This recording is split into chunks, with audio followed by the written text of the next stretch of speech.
नमस्कार मंडळी. आपल्या अभिनयाच्या जोरावर प्रेक्षकांना घायाळ करणारी सुप्रसिद्ध अभिनेत्री की जिने मराठी विश्व तर गाजवले, त्याचबरोबर हिंदी मालिकांमध्ये देखील आपला अभिनयाचा ठसा उमटवला आहे, तर ती लोकप्रिय अभिनेत्री म्हणजे शुभांगी अत्रे. भाभीजी घर पर है या मालिकेमधून ती घराघरात जाऊन पोहोचली. तिने आपल्या अभिनयाने प्रेक्षकांची मनं जिंकली आहेत. मात्र तिच्यावर खूप मोठा दुःखाचा डोंगर कोसळला आहे. तर जाणून घेऊ काय आहे संपूर्ण माहिती.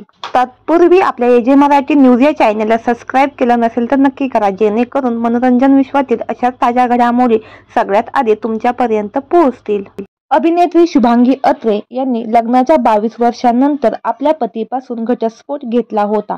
मात्र घटस्फोटाच्या 2.5 महिन्यानंतरच त्यांच्या पूर्वाश्रमीच्या पतीचं निधन झालं आहे. तिच्या पतीचं नाव पियुष पुरे असं होतं. ते देखील एक सुप्रसिद्ध अभिनेते होते.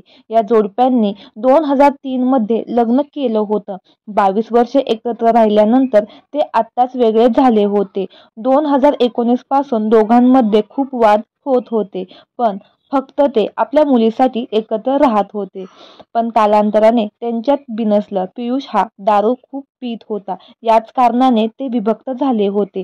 पतीच्या निधनाच्या बातमीने अभिनेत्री शुभांगीला खूप मोठा धक्का बसला आहे.